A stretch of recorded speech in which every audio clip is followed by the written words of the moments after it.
you very much. We're going to have a little session today on the ambassadors. It's a group of people that were selected. They're doing very well. They're very far along in the process. And they're going to each introduce themselves and talk about the country that they're going to. They might say a little bit about themselves also, because people are very interested in that.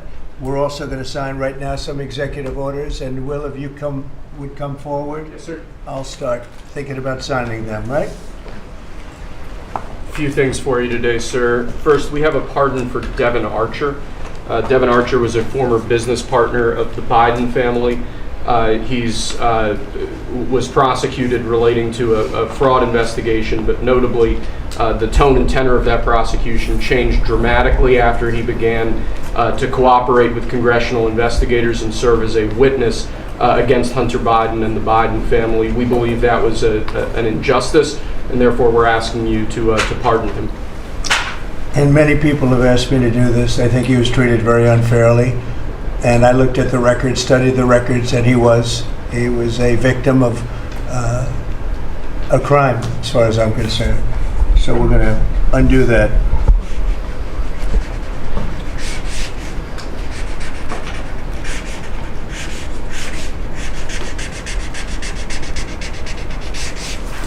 All right. That's Devin Archer. Congratulations, Devin.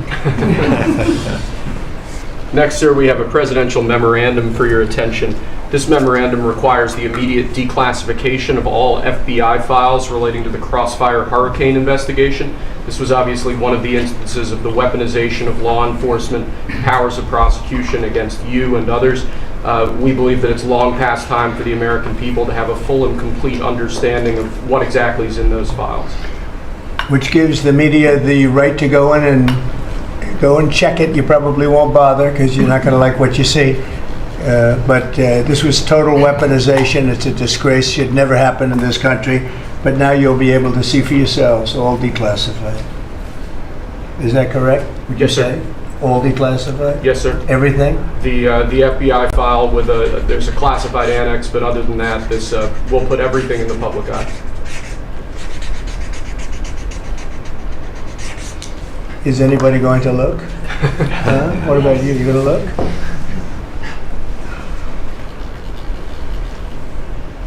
And frankly, the FBI should be ashamed of themselves, and so should the Department of Justice, and so should Biden. Okay? Next, sir, we have an executive order for your attention. We've taken action against a number of law firms that have participated either in the weaponization of government, the weaponization of the legal system for political ends, or have otherwise engaged in illegal or inappropriate activities. The law firm of Jenner and Block is one of these law firms. This is a law firm that, as you know, employed Andrew Weissman after he came off of the Mueller investigation. It's a law firm that's engaged in invidious racially and sexually discriminatory practices. It's also a law firm that has participated in the weaponization of the legal system against American principles and values, and we believe that the measures in this executive order will help correct that. And Andrew Weissman is the main culprit? He's certainly... With respect to this firm? He is one of a number of reasons that we believe this executive order is warranted. He's a bad guy.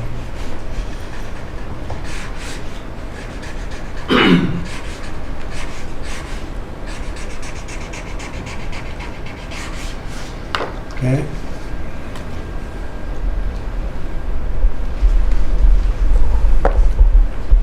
Next, sir, we have an executive order for your attention relating actually to government payments. Historically, checks issued by the Treasury are, I believe, 14 times more likely to become the subject of fraud than electronic transfer payments. This is an executive order that's going to push the Treasury Department to modernize its payment system to ensure that where possible they're using electronic methods of payment as opposed to paper checks in order to reduce waste, fraud, and abuse in the government, which is obviously an endeavor that we've been pursuing in numerous aspects of government under your leadership. It's basically modernization of equipment and methods, and it's something that really I think he's going to be a great Secretary of the Treasury wanted, Scott, and so we're doing this, and we have other modernization programs going on. We could let somebody else, whoever's next, whoever that may be, do it, but it's something that should have been done 25, 30 years ago.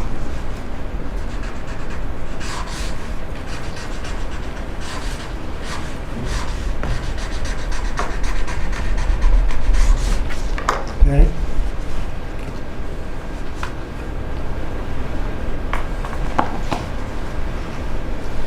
Along similar lines, sir, this is an executive order. We're calling it Protecting America's Bank Account. The basic idea here is that instead of having lots of different departments and agencies and offices issuing payment, often without justification, often without any provided rationale, we're going to be centraling payment processes where possible in the Department of the Treasury and ensuring that measures are taken in Treasury against waste, fraud, and abuse to ensure that money that's leaving the public Treasury is as protected as it possibly can be. All right, good.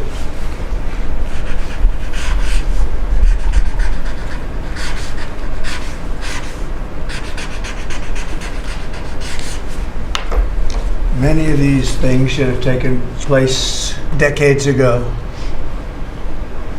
or longer. Lastly, sir, we have an executive order for your attention on the very important subject of election integrity. We believe that this executive order is the farthest reaching executive action taken in the history of the Republic to secure our elections. Among numerous other aspects of this executive order, this is going to cut down on illegal immigrants on the voter rolls, ensure that the Department of Homeland Security and the data that they have available is being fully weaponized to ensure that illegal immigrants aren't voting. This will include a citizenship question on the federal voting form for the first time. This executive order instructs the EAC to cut federal funding to states that don't take reasonable steps to secure their election. This calls on the Department of Justice to vigorously prosecute election crimes, particularly in states that we don't believe are in compliance with federal law around election integrity. I could go on and on for a while, sir, but the compliance with National Election Day rules, cracking down and investigating and prosecuting foreign interference in our elections, revoking President Biden's Executive Order 14019, which essentially weaponized government to corrupt and pollute our election process. There's a lot in here, but we believe that these are very important steps that we need to be taking as an administration at your direction to ensure that our elections are as secure as they possibly can be. Okay, you all understand that?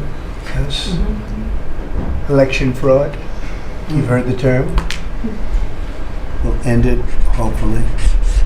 At least this will go a long way toward ending it. There are other steps that we will be taking in the coming weeks, and we think we'll be able to end up getting fair elections.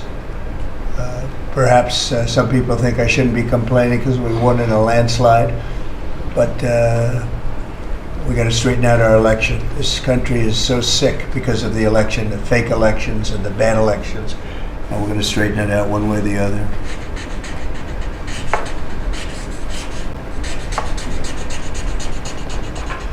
And it's an honor to sign this one. To sign all of them, but to sign this one is a great honor.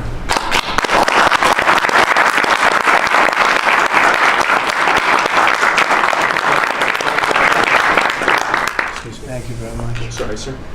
So we're going to go around the room a little bit quickly, and we're going to introduce these very outstanding people. They've had, in all cases, outstanding careers. They're very incredible people that are going along as rapidly as the system can go along. We're ahead of, I guess, anybody else thus far. So I want to thank John Thune. He's done a very good job, and the whole Senate.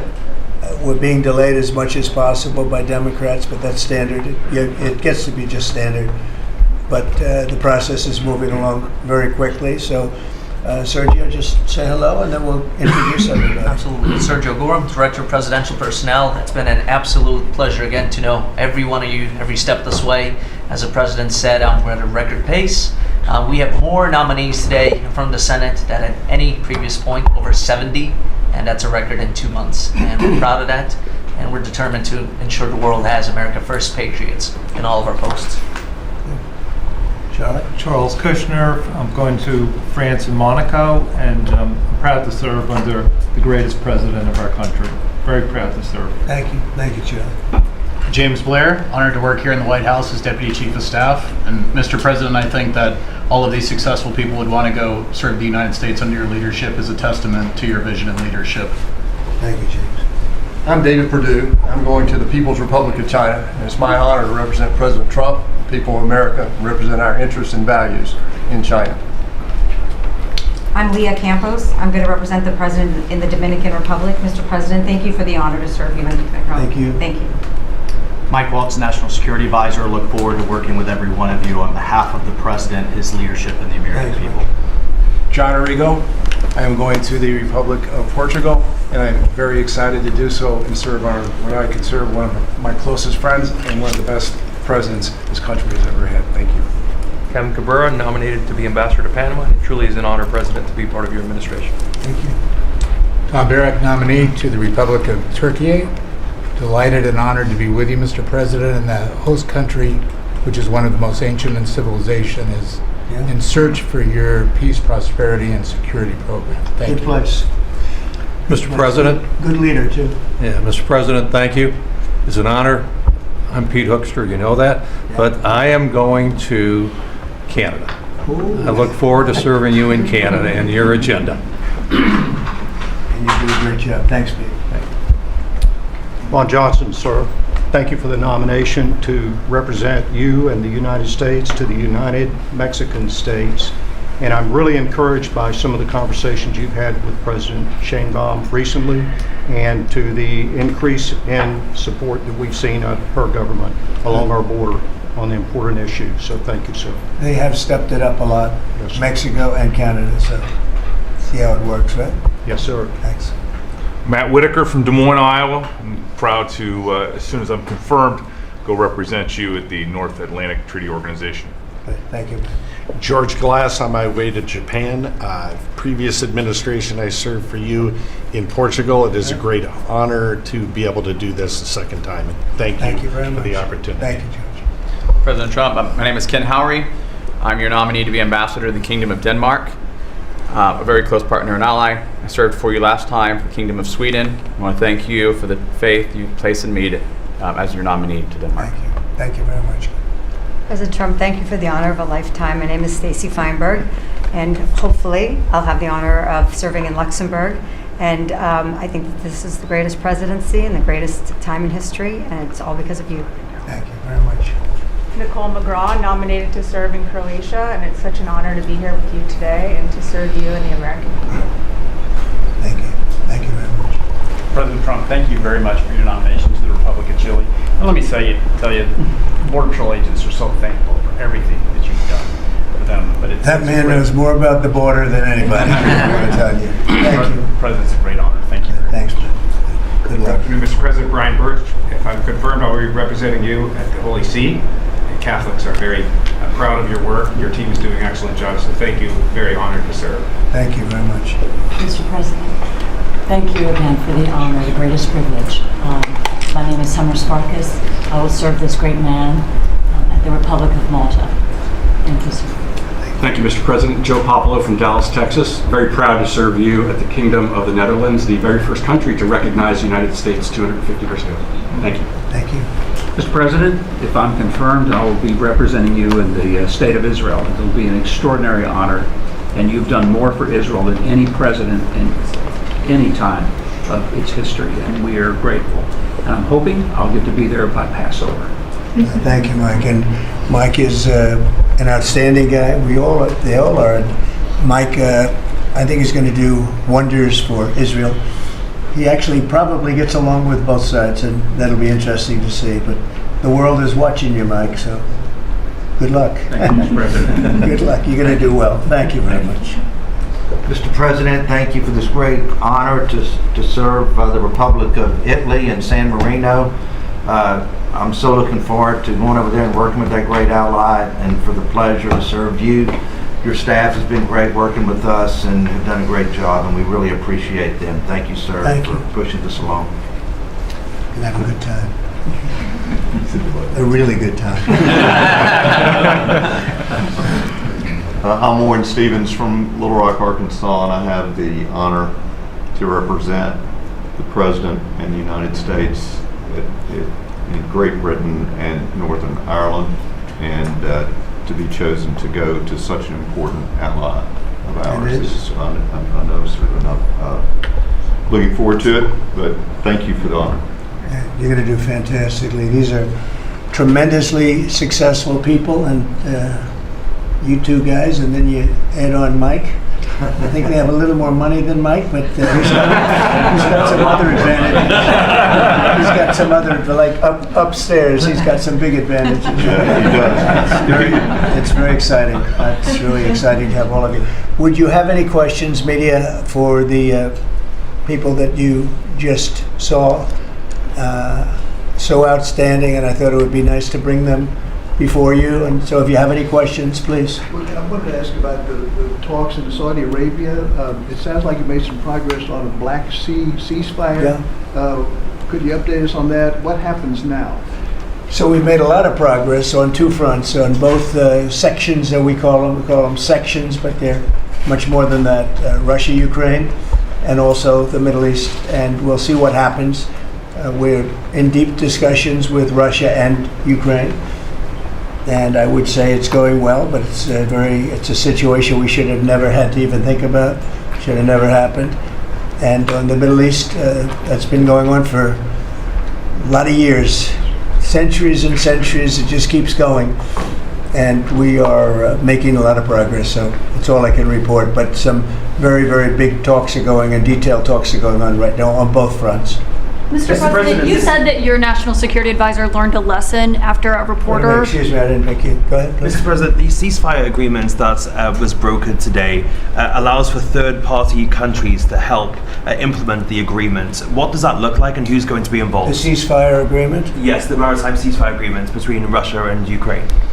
Well, they're going to get together. Look, it's they agreed to something and it got broken. There's tremendous animosity. There's a lot of hatred, as you can probably tell, and it allows for people to get together, mediate it, arbitrate it, and see if we can get it stopped, and I think it will. It'll get stopped. What countries are you looking to work with, sir, to help implement and monitor that ceasefire? We have other countries involved, and they're involved very strongly in the process, and that'll be resolved. That's actually, as bad as it is, that's the least of the problems. So that we'll get that resolved, and we are being aided by other countries too.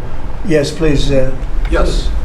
Tomorrow, the subcommittee on DOGE is going to review funding for NPR and PBS. Now, every Republican president has always promised to take away this money that's going to these two public news outlets.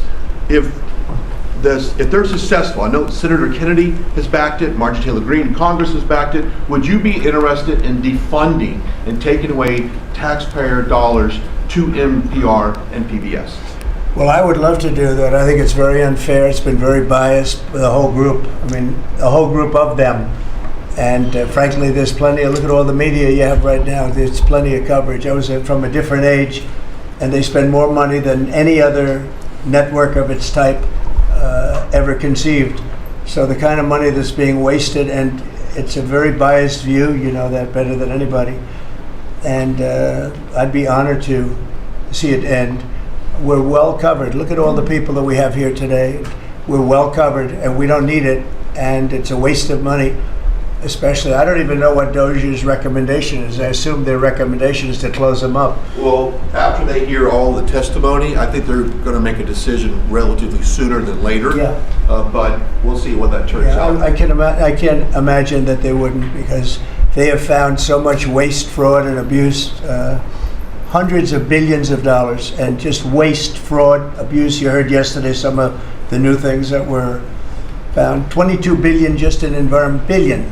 You know, if you had 22 million, Warren, it would be nice, but 22 billion put into environmental accounts. One was 2 billion into one account, Stacey Abrams, where they had $100 in the account. And just before I came in, they put $2 billion. And you guys are looking, so you mean 2 million or maybe 200,000? No, $2 billion were put in the account. What do you think of that, Mike? Do you think that's a straight deal? 2 billion? Just write me the check, Mr. President. Take me to Israel. It's it's a horrible thing, and we have so many of those things. So they've done an incredible job, and the country wants to hear it. I think Doge is actually very popular because of what's happening. They're hearing about all of these scams and for big money, tremendous amount. And when you add it up, just hundreds of billions of dollars being wasted, and much of it's fraud. You know, we talk about waste, and it is waste and abuse, but a lot of it's fraud. Can I too. follow up on something? Yeah, go ahead, Brian. I just want to follow up on that. If Planned Parenthood is defunded, would you look into the harvesting of baby organs that they've done throughout the years and maybe go after some criminal prosecution on that? Well, I think you're talking about a subject that is a heated subject, and we'll look into it. We're going to look into everything, but that's certainly a subject that's been debated for a long time, and we will look into it, yeah. Mr. President, some senators have expressed hope that the White House will support a rescission package to codify some of the Doge cuts into law. Where does the White House stand on that? And are you making progress? Which package? A rescission package to codify some of the Doge cuts into law. Yeah, well, it would be great. I think we're going to do that. I think they're going to do it. I think we're also going to be codifying a lot of the executive orders that we've done, which have been very popular. And we're looking at one, I will tell you right now, that I think perhaps will be controversial, but not with the people, and that's sanctuary cities. We're going to end sanctuary cities for some of these jurisdictions that aren't cooperating with law enforcement. They're guarding criminals. They're taking the rights away from the citizens of this state and their city. And we're going to be ending sanctuary cities if we find it necessary to do in certain major areas, and we may just end the entire thing altogether because it's just a way of protecting criminals, and nobody else is benefited by that. And for some reason, Democrats want to keep and they want to shield criminals from being sent back to their countries or being sent to prison. And in the meantime, the crime rate has gone through the roof. Under Biden, it was through the roof. It's starting to come down, but we're taking a lot of people out of here. So we may be presenting you very shortly with a executive order ending sanctuary cities. Mr. President, are you going to change any of the practices that your national security officials used after a reporter was inadvertently added to a group chat about attacks on Yemen? Well, I think it's a question I've been asked now, and I've given a few answers, and they've all been the same. We have an amazing group. Our national security now is stronger than it's ever been. We have had a very successful, numerous attacks on that area. These are people that shoot down ships, not only our ships, ships all over the world. They're shooting down right out of the water and damaging them badly, or they're going down. They're also shooting anything that happens to be flying in the area. We hit them very hard. There was no classified information, as I understand it. They used a app, if you want to call it an app, that a lot of people use, a lot of people in government use, a lot of people in the media use. And I think I'll ask Mike. Mike is here. Do you want to respond to that, please? Yes, Mr. President. You asked about lessons. I think there's a lot of journalists in this city who have made big names for themselves, making up lies about this president, whether it's the Russia hoax or making up lies about Gold Star families. And this one in particular, I've never met, don't know, never communicated with, and we are looking into and reviewing how the heck he got into this room. But I'll tell you what, the world owes President Trump a favor. Under Biden, global shipping was shut down. Pinprick attacks, months between them, our destroyers being fired upon dozens of times. President Trump took decisive action with his national security team, took out the head missileer, knocked out missiles, knocked out headquarters, knocked out communication sites. And for once, as we hear, as you all hear from every one of our allies, thank God for American leadership again. Thank God for American strength. You're welcome, world.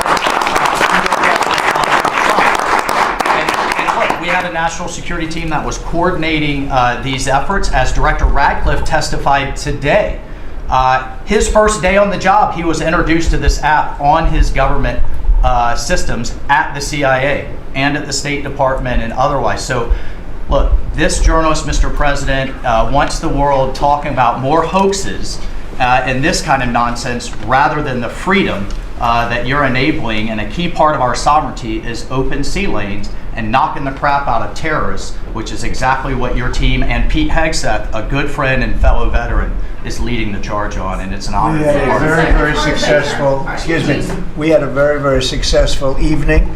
And we've had numerous successful evenings and days in that area. The Houthis are absolutely on the run. The worst of them has been killed.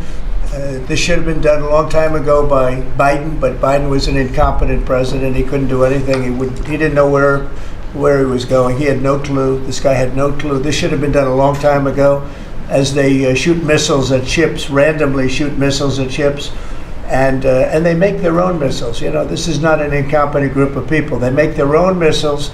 They get the missiles also from Iran. It's an offshoot of Iran, another offshoot. You have Hamas, you have Hezbollah, you have the Houthis. You got a lot of stuff going on with Iran.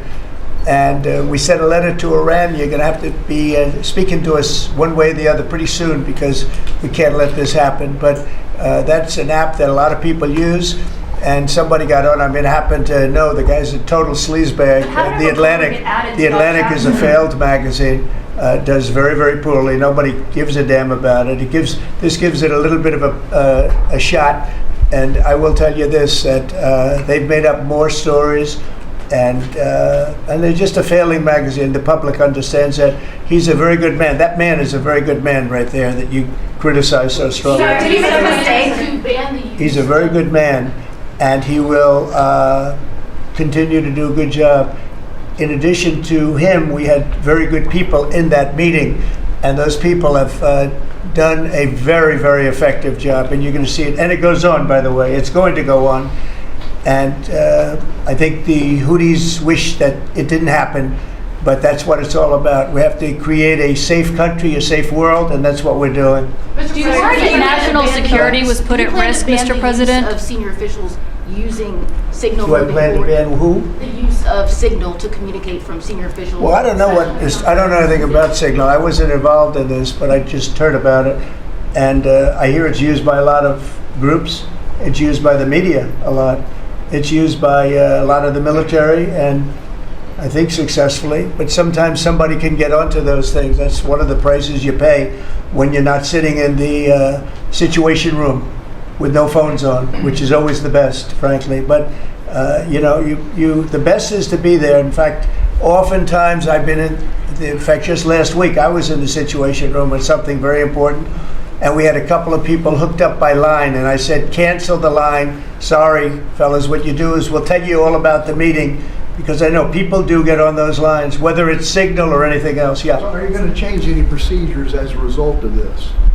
Well, I mean, look, we look at everything, and they've made a big deal out of this because we've had 2 perfect months. We are bringing in business. We have another one announced tomorrow, a big one, very big. Like in the history of our country, nobody's ever seen anything like it. And I think probably a lot of people are saying they started by saying it was the greatest first month that a president has ever had, and I think that's true. And now they say it's the best second month, and they had to find something. And this certainly will look at this, but the main thing was nothing happened. The attack was totally successful. It was, I guess, from what I understand, took place during, and it wasn't classified information. So this was not classified. Now, if it's classified information, it's probably a little bit different. But I always say you have to learn from every experience. I think it was very unfair the way they attacked Michael. He's a good person. The person that was on just happens to be a sleazebag, so maybe that's just coincidence. I don't know. But you are going to conduct would an it be a investigation. problem if Mr. the Atlantic President? released all the text messages if they're not classified? Well, I don't know. I'd have to ask the military about that, because maybe you wouldn't want that. I don't know. I will say this: that from what I heard, the man that we're talking about, who's not somebody that I don't think most people have ever heard of, he left. He found it very boring, and he left early. He got off the line very early. So I can't speak to it other than that. So he's made up a lot of stories, and I think he's basically bad for the country. But it's a failing venture, very failing venture. They're very upset, and a thing like this is publicity for them. But I don't think we should allow people that are very good, like that man sitting right at the end of the table who's done a great job, we shouldn't allow them to be hurt by it. Mr. President, can I follow up on that? Can I follow up on that? Are you saying you're okay with the continued use of Signal by administration No, officials for that's not what I sensitive? said. I said we'll look into it, but everybody else seems to be using it. It seems to be the number one used device or app, whatever you want to call it, and we will certainly look. If it was up to me, everybody would be sitting in a room together. The room would have solid lead walls and a lead ceiling and a lead floor. But, you know, life doesn't always let you do that. In the meantime, the attack itself that we were talking about and discussing has been an unbelievable success. But you will conduct an investigation, is what you're saying into this. We'll look into it, sure. Who's going to lead that investigation? I want to look that into the FBI or anything who would do like that. I would ask them. It's not really an FBI thing. It's really something having to do with security. Security, like will somebody be able to break in? Are people able to break into conversations? And if that's true, we're going to have to find some other form of device. And I think that's something that we may have to do. Some people like Signal very much. Other people probably don't. But we'll look into it. I think, Michael, I've asked you to immediately study that and find out. If people are able to break into a system, now in this case it wasn't that this attack was going on and nobody found out anything. And again, the person that was on, as I understand it, he left very early because he didn't find it very exciting. But I think it's something you should look into. Yes, sir, we are. We have our technical experts looking at it. We have our legal teams looking at it. And of course, we're going to keep everything as secure as possible. No one in your national security team would ever put anyone in danger. And as you've said, and we've repeatedly said, the attack was phenomenal and it's ongoing. But the media wants to talk about everything else except for the hostages you're getting out of the Middle East, Iran on its back foot, sea lanes getting reopened, peace in Europe. As we just saw today with a Black Sea ceasefire, we were just on with Steve Witkoff, myself, our team in Saudi Arabia. They want to talk about all this other stuff except for your amazing successes and the successes of your team. One of the other things, and sometimes you have to move very quickly, and there are other devices that are very good, but they are very, very cumbersome, and you're not able to use them and from a practical standpoint. So all we can do is find out the best we have with modern technology. They'll probably get better over the years. Yeah, go ahead. Sir, on the Black Sea, so the Kremlin has said that there are several conditions that would need to be met for this agreement to happen. This includes sanction relief for banks and some companies. Did the U.S. agree to all of those conditions that they laid out? They will be looking at them, and we're thinking about all of them right now. There are about 5 or 6 conditions. We're looking at all of them. Mr. President, that it's looking into how a journalist got added to that Signal chat. Is it possible that there could be a firing of even a lower mid-level official once that person is identified? About what? About the Signal chat that we've been discussing. We've pretty much looked into it. It's pretty simple, to be honest. It's not. It's just something that can happen. It can happen. You can even prepare for it. It can happen. Sometimes people are hooked in and you don't know they're hooked in. They're hooked into your line and they don't even mean bad by it. But it's not a perfect technology. There is no perfect technology. The really good ones are very cumbersome, very hard to access. And I think we're going to look at, we always want to use the best technology. This was the best technology for the moment. But again, it wasn't classified, so they probably viewed it as being something that wasn't that important. And it obviously, with the attack being, I mean, I don't know if it's been read out to you yet, but that attack was a tremendous success for the U.S., a tremendous success. Who said the information was not classified? Do you think that Mike Waltz made a mistake, and does he need to apologize? No, I don't think he should apologize. I think he's doing his best. It's equipment and technology that's not perfect, and probably he won't be using it again, at least not in the very near future. What do you think? Yes, sir. I agree with you. Let's get everybody in the room whenever possible.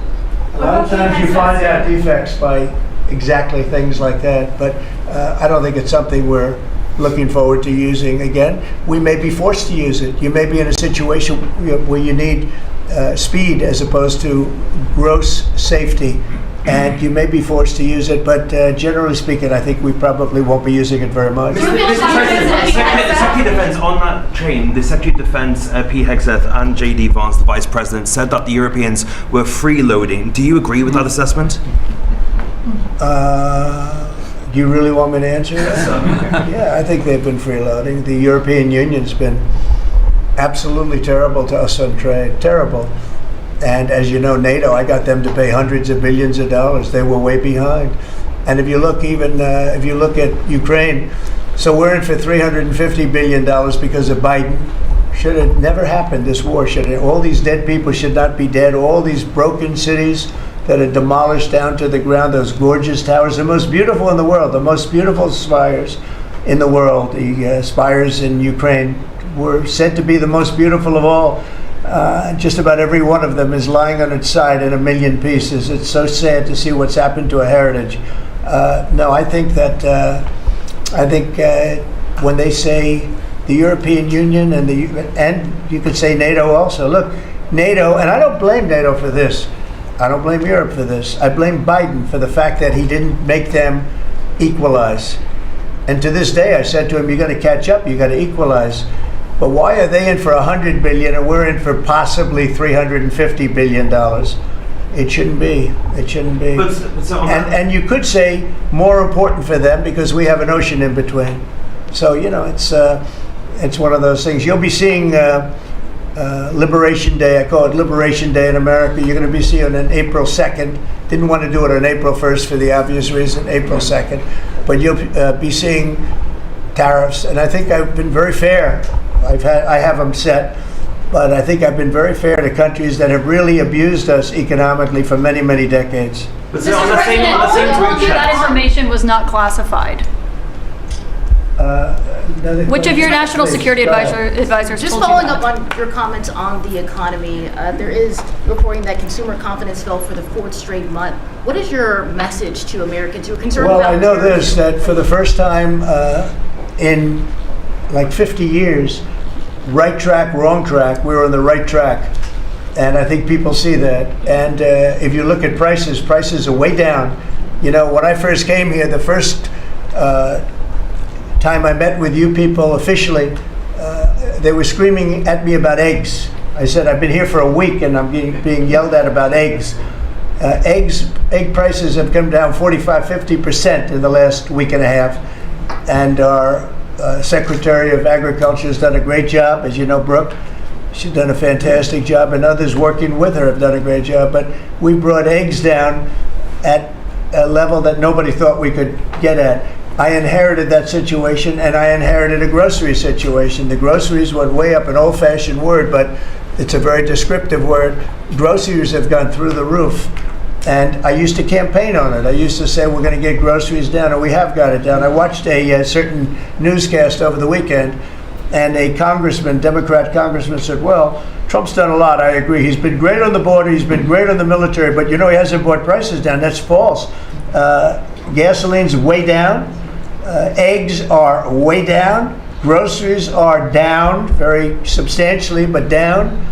Almost everything's down. Now, I'd like to see interest rates come down a little bit, and you're going to see billions of dollars, even trillions of dollars coming into our country very soon in the form of tariffs, because we were abused by presidents that, frankly, in all fairness, it wasn't their expertise, but they had no idea what they were doing. Mr. President, you say tariffs will create more jobs here in America. Oh, so yeah, sure. Which I states? Agree. It'll create a lot of money and more jobs. But if you look, so in the last, these gentlemen would know about it, and ladies, because some of the ladies are great businessmen in this room that are becoming ambassadors. Great, really great, top of the line. When you look at the number of companies that have said, like we're close to, I would say close to $4 trillion. We never had numbers like that. The number one chip maker in the world from Taiwan coming in with $200 billion. We have Apple. Look at Apple, $500 billion. $500 billion. They're going to build plants all over the United States. They were all being built in China. You have many, many companies, and maybe above all, you have the car companies coming in at levels that nobody's ever seen before. We have Honda is opening up one of the biggest plants in the world in Indiana. and many car companies are coming in. We have AI. We're leading China by a lot in AI, and we're going to keep it that way because we've made it very good for them, and we're going to protect them. Once they're here, we'll protect them through taxes, through incentives, and also through tariffs. Thank you very much, everybody. Thank you very much. Thank you.